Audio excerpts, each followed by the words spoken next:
जंगल के कोने में रहती थी रानो चिड़िया और उसकी नन्ही बेटी गुड़िया। फटे पुराने पत्तों से बना उनका घर बारिश में टपकता था। खाने को कुछ ना था।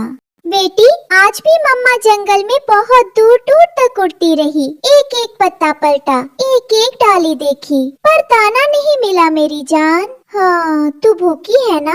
मम्मा से सहा नहीं जाता जब तेरा मासूम चेहरा उदास देखती हूँ। पर तू चिंता मत कर, कल सुबह फिर जाऊंगी, फिर ढूंढूंगी, कुछ ना कुछ लेकर आऊंगी तेरे लिए, कसम मम्मा की। मम्मा, मेरा ये लहंगा देखो, जगह जगह से फटा हुआ है। अब तो पक्षी भी मुझे चिढ़ाने लगे हैं। कहते हैं देखो, फटी पुरानी चिड़िया आई। क्या मुझे कभी नया लहंगा मिलेगा मम्मा? ऐसा चमचमाता सा जैसे सपनों में आता है। मैंने सपने में गुलाबी लहंगा पहना था मम्मा, और सब मुझे देखकर ताली बजा रहे थे। क्या वो सपना सिर्फ सपना ही रहेगा? नहीं मेरी रानी, एक दिन तेरा सपना जरूर पूरा होगा। तेरी मम्मा कुछ भी कर सकती है तेरे लिए। तू बस हौसला रख, चाहे आसमान से तारे क्यों न तोड़ने पड़े, मैं तुझे वो लहंगा जरूर दिलाऊंगी। रानो जब सुबह सुबह दाना खोजने निकली तो गोरी कौवी ने ताना मारा। अरे रानो, खुद तो 2 वक्त का दाना नहीं जुटा पाती और तेरी गुड़िया लहंगे की फरमाइश कर रही है। तुम जैसी चिड़िया को तो सपने भी अपने हालात देखकर देखने चाहिए। भूखों की बेटी और लहंगा, ये भी खूब रही। गोरी बहन, हम गरीब जरूर हैं, लेकिन हमारी गुड़िया की आंखें भी सपने देखती है और उन सपनों को तोड़ने का हक किसी को नहीं। पर एक माँ होने के नाते उसका सपना मेरा फर्ज है। जो माँ अपने बच्चे के लिए उम्मीद नहीं रखे, वो माँ कैसी? और जहाँ तक ऊपर वाले की बात है, वो कब किसकी सुन ले कौन जानता है। मैं तो बस उसी आस में जी रही हूँ। शायद एक दिन मेरी गुड़िया भी रंग बिरंगा लहंगा पहनकर खुशी से झूमे। हरियाली तोती ने सब सुना और रानो की हालत देखकर हरियाली तोती का दिल पिघल गया। उसने रानो को अपने साथ जंगल के अंदर ले गई, जहाँ एक रहस्यमय पुराना पेड़ खड़ा था। रानो बहन, मैंने तुम्हारी और गोरी की बातें सुनी, दिल टूट गया मेरा। एक माँ इतनी मजबूर हो और फिर भी मुस्कुरा रही हो, ये आसान नहीं। लेकिन शायद अब तुम्हारी मुश्किल का हल मिल सकता है। क्या सच में? रानो बहन, ये देखो, ये है जादुई लहंगे का पेड़, लेकिन इसे पाने के लिए दिल से मांगा जाता है और सिर्फ सच्ची ममता वालों को ही मिलता है। जादुई पेड़? क्या ये सच है हरियाली बहन? ऐसी चीजें तो मैंने सिर्फ कहानियों में सुनी हैं। मैं भी यही समझती थी, लेकिन एक बार मैंने अपनी आंखों से देखा था। एक गरीब लोमड़ी की बेटी के लिए उस पेड़ से एक रेशमी चुन्नी गिरी थी, वो भी बस माँ की दुआओं से। रानो, तुम्हारे आंसू झूठे नहीं हैं। शायद अब उस पेड़ की नजर तुम पर पड़े। चलो रानो, अब घर चले। आज रात की चांद की चांदनी में तुम खामोशी से यहाँ आना, और क्या पता तुम्हारी किस्मत बदल जाए। दोनों वहाँ से अपने घरों की ओर लौट जाते हैं और जब रात होती है, रात को रानो चुपचाप पेड़ के पास गई, आंसुओं में भीगी प्रार्थना की। हे पेड़, मेरी बेटी को एक बार मुस्कुराने दो, उसे नया लहंगा चाहिए, मैं तो कुछ नहीं मांगती। तभी अचानक पेड़ की शाखाएं हिलने लगी और एक रंगीन लहंगा नीचे गिरा। सुबह गुड़िया जब जागी तो सामने लहंगा देखकर चौंक गई। मम्मा, ये लहंगा, मेरा सपना सच हो गया। हाँ मेरी रानी, ये माँ की दुआओं का जादू है। लेकिन रानो चिड़िया को क्या पता था कि कुछ दूरी पर एक पेड़ की ऊंची शाखा पर बैठा कालू कौवा सब सुन रहा था। उसकी काली आंखें लालच से चमकने लगीं। उसने फौरन उड़कर अपने मालिक किसान को जाकर खबर दी। मालिक मालिक, एक बड़ी खबर लाया हूँ। जंगल के उस पुराने पेड़ में कोई जादू है। मैंने खुद देखा और सुना। वो पेड़ लहंगे उगलता है, रंग बिरंगे चमकदार लहंगे। बस उसे कोई माँ अपने दिल से मांगे और वो गिरा देता है लहंगा। सोचो मालिक, अगर हम उस पेड़ को काट लें और उसके सारे जादू को अपने कब्जे में ले लें तो लहंगे बेच बेच कर हम अमीर हो जाएंगे। पूरे जंगल की चिड़िया हमारे पास खरीदने आएंगी। क्या बक रहे हो कालू? क्या सच में ऐसा कोई पेड़ है? हाँ मालिक, अपनी आंखों से देखा। रानो चिड़िया की बेटी को तो बस एक दुआ में लहंगा मिल गया। सोचिए, अगर पूरा पेड़ हमारा हो जाए तो हम हर रोज 100 लहंगे निकाल सकते हैं। तो फिर देर किस बात की? सुबह सुबह चलेंगे कुल्हाड़ी लेकर और उस पेड़ को काट डालेंगे। न कोई दुआ, न कोई ममता। अब जादू सिर्फ हमारा होगा। हम जंगल के सबसे अमीर बनेंगे। सब लहंगे अब हमारे होंगे। अब किसी रानो की बच्ची को नहीं मिलेगा कुछ। अब सिर्फ हमारा राज चलेगा। अगली सुबह किसान कुल्हाड़ी लेकर पेड़ के पास आ गया। उसने पेड़ को काटना शुरू किया। तभी दूर से रानो चिड़िया दौड़ती हुई आई। नहीं, मत काटो इस पेड़ को, ये सिर्फ एक पेड़ नहीं है, ये मेरी गुड़िया की मुस्कान है। बस कर चिड़िया, बहुत हुआ तेरा रोना। तू तो बस एक मामूली परिंदा है और ये पेड़ अब मेरा है। मैंने इसे देखा, मैंने इसे पाया, अब इसका जादू भी मेरा होगा। मुझे तेरी बेटी की मुस्कान से कुछ लेना देना नहीं। मुझे तो बस लहंगे चाहिए, सोने जैसे, जिन्हें बेचकर मैं अमीर बन जाऊंगा। अब हट जा रास्ते से, वरना तुझे भी उड़ने नहीं दूंगा। अगर इस पेड़ को काटना ही है तो पहले मुझे काटो। का सही कहा मालिक, ये चिड़िया तो सिर्फ कहानियों में जीती है। सोचो मालिक, जंगल की हर चिड़िया हमारे पास भीख मांगने आएगी। जैसे ही किसान ने कुल्हाड़ी उठाई और पेड़ की पहली टहनी पर वार किया, पूरा जंगल कांप गया। एक तेज रोशनी चमकी, पेड़ की आत्मा बोल पड़ी। रुको, मैं कोई आम पेड़ नहीं हूँ। मैं उन लोगों की मदद करता हूँ जिनके दिल में प्यार होता है, लालच नहीं। तुमने मेरे पास आकर बुरा करने की कोशिश की है। कौन है ये आवाज कहाँ से आई? मालिक, मुझसे तो उड़ान भी नहीं भरी जा रही। लगता है ये पेड़ गुस्सा हो गया है। हे किसान, तूने गरीबी को समझे बिना उस माँ की उम्मीद को कुचलना चाहा। और कालू, तूने एक बच्ची की मुस्कान का मजाक उड़ाया। अब सुनो, जो पेड़ ममता से हंसता है वो लालच से कभी नहीं झुकता। जो इसे काटेगा उसका सुख सूख जाएगा। पेड़ से तेज रोशनी निकलती है। किसान के हाथ की कुल्हाड़ी झुलसकर गिर जाती है और कालू कौवा बेहोश होकर गिर पड़ा। माफ कर दो मुझे माफ कर दो। मैंने लालच में आकर बहुत बड़ी गलती कर दी। पेड़ धीरे धीरे सूख गया और हमेशा के लिए चुप हो गया। लेकिन उसकी टहनियों पर अब भी गुड़िया के लिए एक चमचमाता लहंगा टंगा था। मम्मा देखो, फिर से लहंगा, इतना सुंदर, इतना चमकदार। क्या ये सच है मम्मा? हाँ मेरी जान, ये सच है। तेरी सच्ची दुआ और माँ की ममता ने फिर से चमत्कार कर दिखाया। ये पेड़ अब हमेशा हमारी दुआओं का साथी रहेगा। हरियाली तोती, गोरी कौवी और जंगल के अन्य पक्षी धीरे धीरे वहाँ इकट्ठा होते हैं। सब रानो और गुड़िया को देखकर मुस्कुराते हैं। गोरी कौवी शर्मिंदा सी झुककर बोलती है, रानो, मैं बहुत शर्मिंदा हूँ। मैंने तुझे कमजोर समझा, पर तू तो सबसे मजबूत निकली। तेरी ममता ने हमें सिखा दिया कि सच्चा प्यार ही सबसे बड़ा जादू होता है। आज से ये पेड़ जंगल का मंदिर होगा, जहाँ कोई भी सच्चे दिल से दुआ करेगा उसे कुछ न कुछ जरूर मिलेगा। और इस तरह एक माँ की ममता, एक बेटी की मासूमियत और एक जादुई पेड़ ने मिलकर जंगल की तस्वीर बदल। एक गांव में टुनटुनी नाम की चिड़िया अपने पिता बंटी कबूतर के साथ रहती थी। उसे पेड़ पौधों और जानवरों से बहुत प्यार था। उसके घर के पीछे वाले बगीचे में एक पेड़ था जिससे टुनटुनी को बात करना बहुत अच्छा लगता था। एक दिन जब वो अपने घर के पीछे वाले बगीचे में उस पेड़ से बातें कर रही थी, तभी उसे उसका दोस्त कालू कौवा मिला जो उसके साथ में पढ़ता था।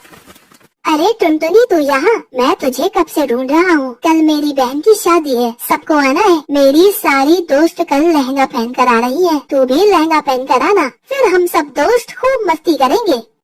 पर कालू, तुम मेरे हालात तो जानते हो ना। मैंने आज तक कोई अच्छा महंगा कपड़ा नहीं पहना, तो मैं लहंगा कहाँ से पहनूंगी? इसलिए मैं तुम्हारी बहन की शादी में नहीं आ सकती। टुनटुनी, चाहे कुछ भी हो जाए, तुम्हें आना ही होगा। तुम्हारे बिना शादी में मजा नहीं आएगा। तुम आ जाना। मुझे और भी दोस्तों को इनवाइट करना है। अच्छा, मैं अभी चलता हूँ। उसके बाद कालू कौवा वहाँ से चला जाता है और टुनटुनी भी अपने घर आ जाती है। उसके पापा खेत में जाने के लिए तैयार हो रही थी, लेकिन टुनटुनी को रोता हुआ देखकर वो अपनी बेटी से बोलते हैं, तुझे तो पता है तेरी माँ अब इस दुनिया में नहीं रही। मैं कितनी मुश्किलों से खेतों में काम करके घर चला रहा हूँ, तेरा पालन पोषण कर रहा हूँ। तेरी दादी भी बीमार पड़ी है, पर हाँ, मैं अपनी पूरी कोशिश करूँगा कि तुझे लहंगा दिला सकूँ। सच में पिताजी, आप मुझे लहंगा खरीद कर दोगे ना? हाँ बेटा, मैं तुझे दे दूंगा, लेकिन पहले तू अपने आंसू पोंछ ले।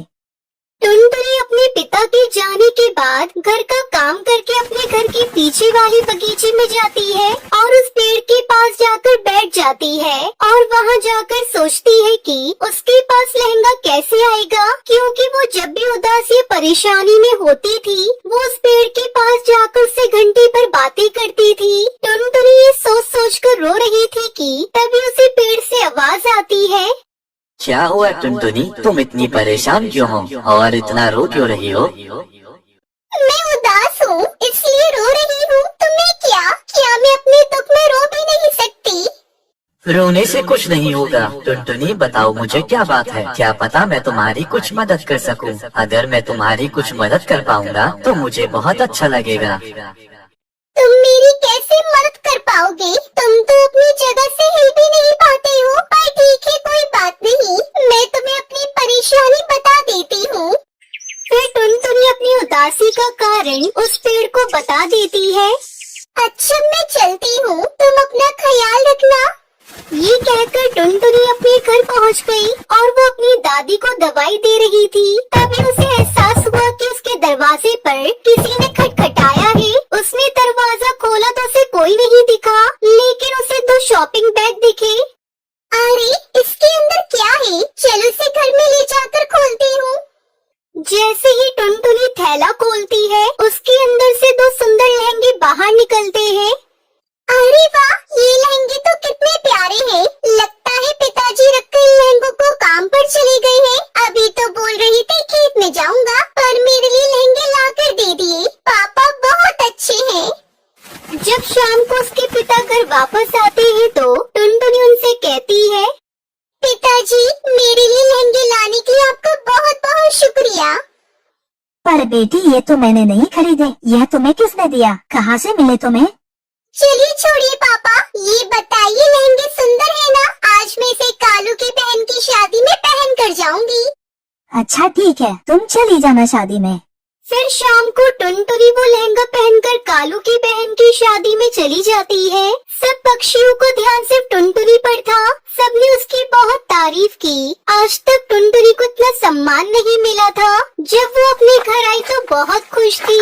फिर अगले दिन वो अपने घर के पीछे वाले बगीचे में गई और उस पेड़ से बोली, सुनो दोस्त, मुझे पता चल गया है कि तुमने ही वो मुझे जादुई लहंगे दिए थे। तुम बहुत अच्छे हो।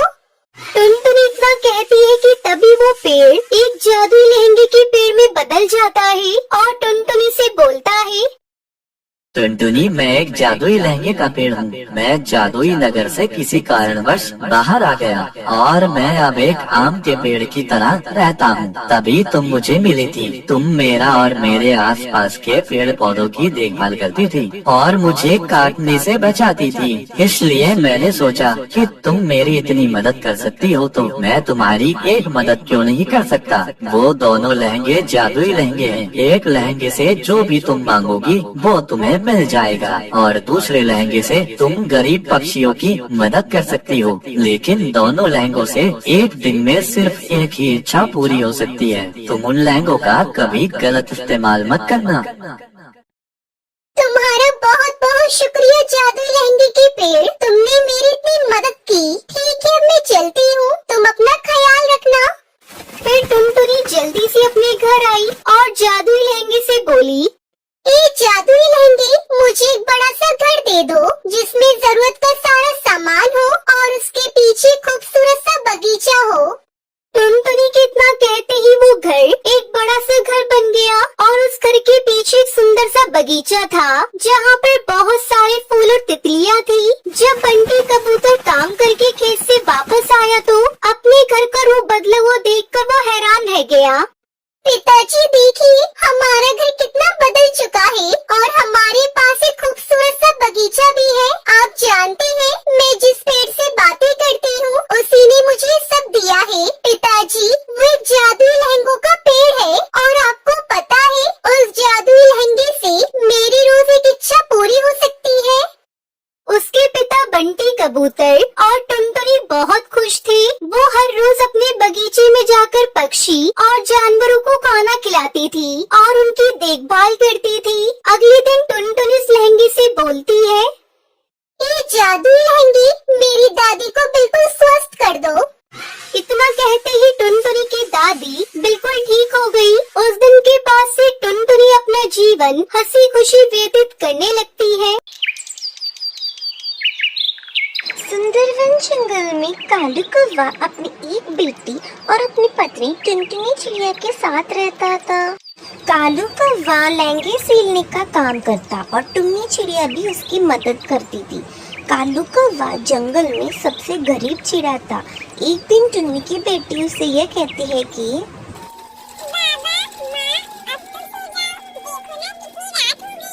बस बेटी 2 लहंगे और बना लो, कल ग्राहक को तैयार करके देने हैं। लो जी, ये वाला मैंने काट दिया है, अब आप सिलाई लगा दो।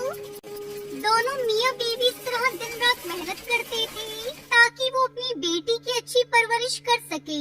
ऐसे ही समय बीता और सुनहरी चिड़िया बड़ी हो गई। रोज जब कालू कौवा घर लौट रहा था तो उसे देख जंगल के 2 पक्षी बातें करने लगे। अरे वो देखो, वो जा रहा है गरीब बेटी का बाप कालू कौवा। अरे आज चिड़िया की जगह एक चिड़ा पैदा किया होता तो कम से कम नौकरी करके घर बार तो देख लेता, लेकिन इसकी बदकिस्मती तो देखो, एक तो गरीब ऊपर से चिड़िया का बाप। भाई पता नहीं ये गरीब अपनी बेटी को दहेज भी कैसे दे पाएगा। शायद इसीलिए अभी तक इसकी बेटी के लिए कोई रिश्ता लेकर नहीं आया। मुझे तो इस पर बड़ा ही तरस आता है भैया। बेचारा कालू कौवा चुपचाप घर आ जाता है और कपड़े सिलने लगता है। तभी टुनटुनी चिड़िया उसके पास आकर कहती है, क्या हुआ जी, आज कड़ी धूप से आते ही काम पर लग गए और आपने खाना भी नहीं खाया, सब ठीक तो है ना? टुनटुनी अपनी सुनहरी अब जवान हो गई है। गांव में उसकी उम्र की सब चिड़ियाओं की शादी हो गई, लेकिन अपनी बेटी अभी तक कुंवारी है। दिन रात आंखें फोड़ फोड़ कर कपड़े सील कर भी हम इतने पैसे नहीं कमा पा रहे हैं कि उसकी शादी कर सकें। हमारी तो 2 वक्त की रोटी का गुजारा ठीक से नहीं हो पाता है, तो इसकी शादी कैसे करेंगे? आप परेशान ना हो, सब कुछ ठीक हो जाएगा। आप बस ऊपर वाले पर भरोसा रखो।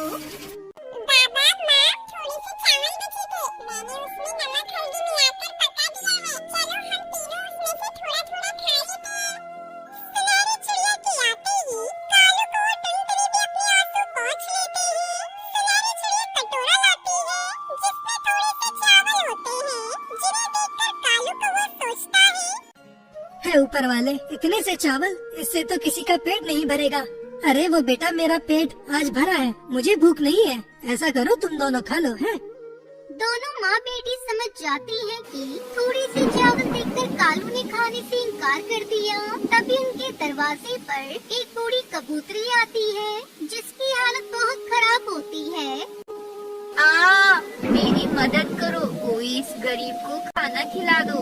कालू को उस बूढ़ी कबूतरी को अपने घोंसले में लाकर फिर उसे पानी पीने को देता है। अरे अम्मा, इतनी बारिश में आप जंगल में क्यों घूम रही हो?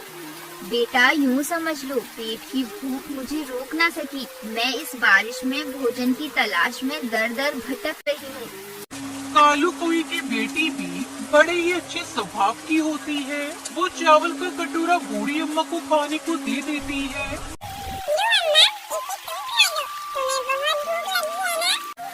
खुद के लिए घर में खाने को एक दाना नहीं और सारे चावल लाकर मुझे दे दिए। तुम्हारे जैसा नेक दिल परिवार तो कहीं नहीं होगा। इस जंगल में सभी पक्षी तुमसे अमीर हैं, लेकिन फिर भी उन सब ने मुझे खाना देने से इनकार कर दिया, मेरी मदद करने से इनकार कर दिया। बेटा, इतना कहते ही वो बूढ़ी कबूतरी सोनपरी में बदल जाती है।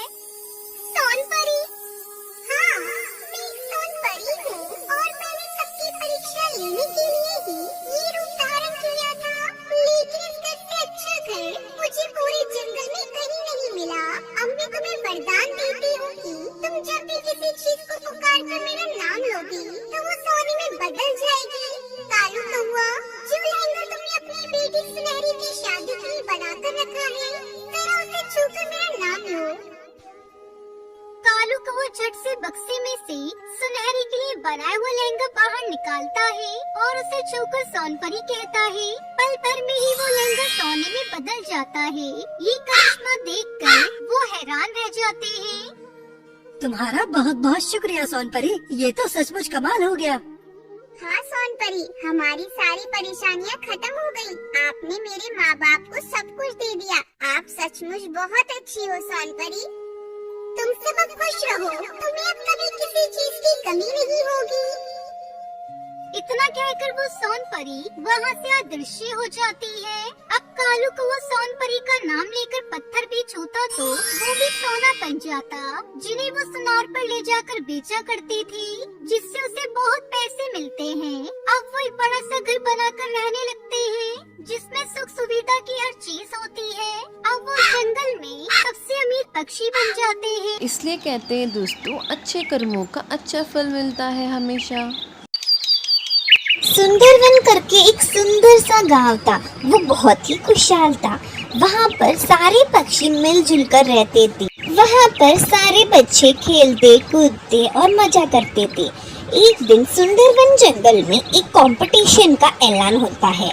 वहाँ पर मिट्टू तोता यह कहता है कि सुनो, इस साल जंगल के वार्षिक उत्सव में एक नई प्रतियोगिता शामिल की गई है, फैंसी ड्रेस कंपटीशन। जो भी पक्षी जीतेगा उसे चीफ गेस्ट के हाथों पुरस्कार मिलेगा, और तो और इनाम में 5 बोरी अनाज, 2 बोरी दाल भी मिलेगी। इसलिए इस प्रतियोगिता में भाग जरूर लीजिए।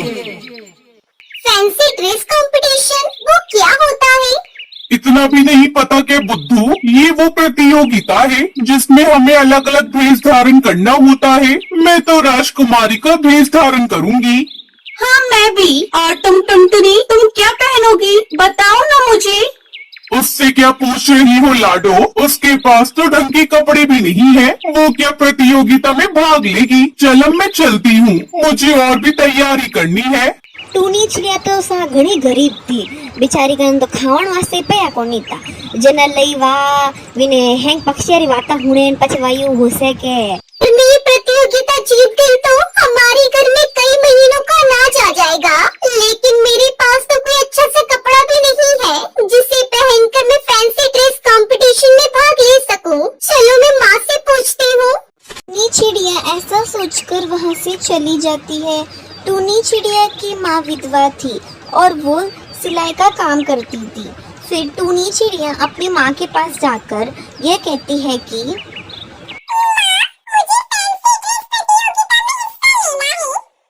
अरे ये क्या बोल रही हो टुनटुनी, तुम तो हमारी स्थिति जानती हो ना बेटी, उसके बावजूद तुम ये सब कह रही हो। हाँ माँ, क्योंकि इस प्रतियोगिता का इनाम 5 बोरी अनाज और 2 बोरी दाल है। यही सुनकर मैंने सोचा कि अगर मैं जीत गई तो कई महीनों का अनाज हमारे पास होगा, और तो और आपको कपड़े भी सिलने आते हैं। कपड़े सिलने आते हैं तो बेटा, पर सिलने के लिए हमारे पास कपड़ा कहाँ है? मेरे पास तो बस कुछ पुराने कपड़े हैं। अगर उससे तुम्हारे लिए कुछ सिलना हो तो बता दे। तभी टूनी चिड़िया को यह आइडिया आता है कि वो पुराने कपड़े से भी वो कुछ माँ नया डिजाइनर सिल सकती है। फिर उसकी माँ को ये कहती है कि माँ, आप मेरे लिए पुराने कपड़ों से एक ब्राइडल लहंगा सी दो। आप कोशिश तो कीजिए, बाकी ऊपर वाले की मर्जी। पछे टूनी री वाता हुने टूनी री मारे मेने जोश पो आवे।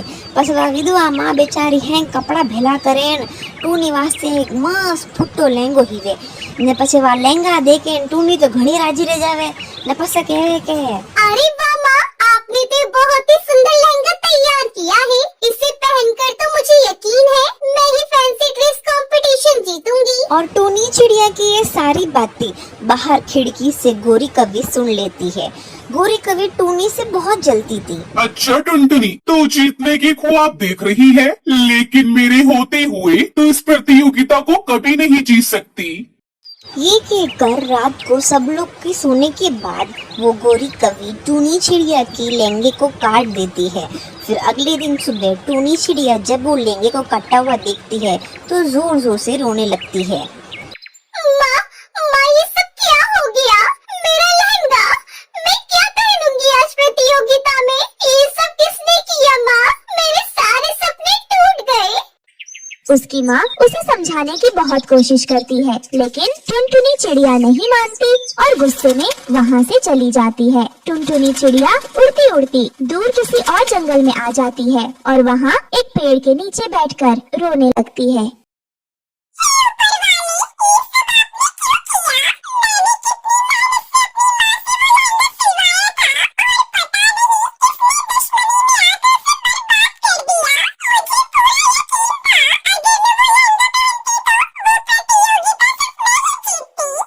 जब टूनी चिड़िया रो रही थी तभी उसके आंसू के बूंद पेड़ के जड़ों पर जाके गिरते हैं और पेड़ ये बोलता है कि तुम परेशान क्यों होती हो? मुझे तुम अपनी परेशानी बताओ, मैं तुम्हारी सहायता जरूर करूँगा।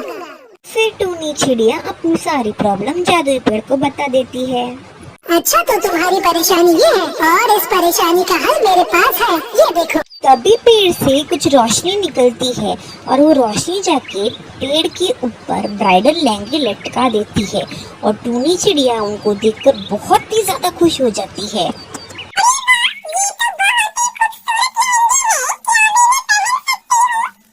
हाँ, क्यों नहीं टुनटुनी, ये कोई आम लहंगे नहीं बल्कि जादुई ब्राइडल लहंगे हैं। इन्हें जो भी पहनता है उसके बाद वो बहुत ही खूबसूरत दिखने लगता है। तुम ये लहंगा ले सकती हो और उस प्रतियोगिता में भाग लेकर उसे जीत भी सकती हो, जिसे जीतकर तुम अपनी माँ का सपना पूरा कर पाओगी। पछे टूनटुनी तो कुदकती कुदकती पेड़ मातु एक लहंगो तोड़े लेवे ने पछे पेड़ जी ने धन्यवाद करे। आपका बहुत बहुत शुक्रिया जादुई लहंगे के पेड़, आपने मेरी इतनी बड़ी परेशानी दूर कर दी। अब मैं उस फैंसी ड्रेस कंपटीशन को जीत कर अपनी माँ के सारे सपने पूरे कर सकती हूँ और अपनी गरीबी भी दूर कर दूंगी।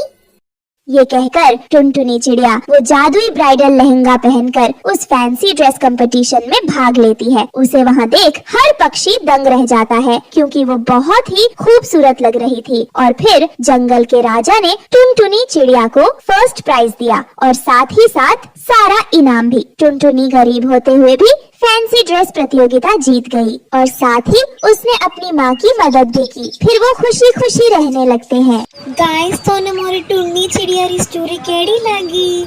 अगर थोने मोरी टुन्नी चिड़िया स्टोरी अच्छी लगी तो प्लीज इन वीडियो ने लाइक करजो, शेयर करजो, कमेंट करें जरूर बताइजो। धन्यवाद।